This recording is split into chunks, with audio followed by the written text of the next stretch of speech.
My best friend's girlfriend got drunk, went insane and started calling us slurs, ripped stuff off our walls, and then started attacking us, so we called the cops on her and got her arrested, which puts us in the wrong according to her. A few months ago my best friend Mark, 27M, moved his girlfriend Heather, 25F, in with us. My wife, Cindy, 27F, and I, 26M, were okay with this. Mark and I have been friends since elementary school. Right before Heather moved in she got herself pretty drunk that ended in a screaming match with her sister and throwing things at Mark. We weren't too happy with this, but Mark said he talked to her, and she wouldn't get to that point again. Well, on to the story. 2 weeks ago we were all hanging out and having some drinks. Mark and Heather were going a little crazy, but they're adults so whatever. Well, Cindy and I decided we were going start on dinner since Heather was pretty unintelligible and it was like 9 p.m. Mark started also working on dinner, so I hung out in the living room while Cindy went to our room. Heather goes into their room, then she comes back out and heads outside for like 20 minutes. I asked if she was good and got a small mumble. Heather comes back in, goes into the kitchen and then back into their room again. At this point Mark is done making their dinner and goes into their room. Mark comes out and sits with me in the living room and we are talking about my brother's upcoming bachelor party. We then hear banging coming from their room. Mark went to go check on Heather but she had blocked the door. He convinced her to open it and he went in. Heather starts screaming and yelling, continuing to slam things around. After about 10 minutes of hearing Heather yelling and Mark trying to calm her down, I went in and told Heather she needed to calm down. She starts yelling some really weird and extremely racist things that I won't put here. Heather is half Hispanic, half African American BTW.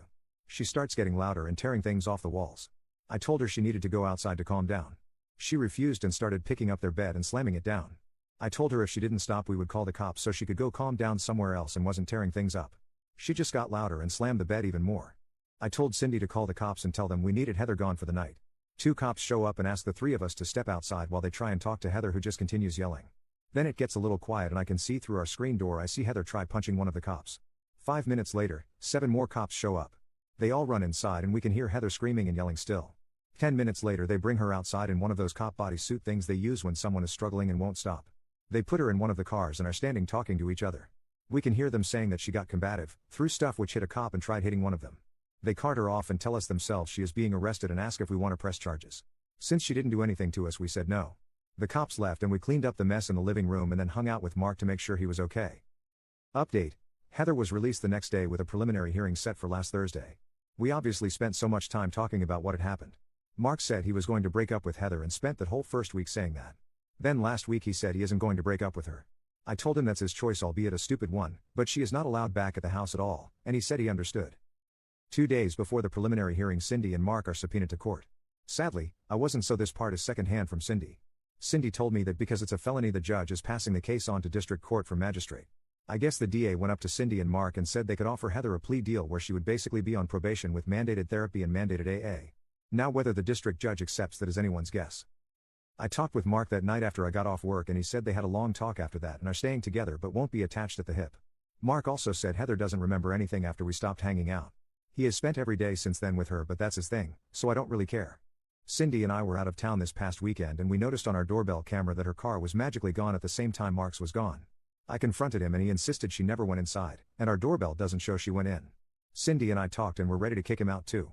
We had another talk last night and he is moving out because they are finding a place together. We also told Mark we wanted an apology even if Heather didn't think she deserved it. Heather has been telling Mark that she was trying to leave and go to her brother's. She walked outside the one time and came back in with nobody trying to stop her. She also said that I started a confrontation with her and that's why she went off the rails. I called BS because why would we try to stop her from leaving unless it was in a car, and we also asked how she knows this if she was supposedly so blackout that she doesn't remember anything. Mark claims he doesn't remember anything until after the cops left. Which is not true because we talked about what happened multiple times over the days after this occurred. He's just being an idiot and we won't be dealing with it anymore. Either way, both are moving out. Heather isn't allowed back except to get her stuff, and we will have an officer there when she is there.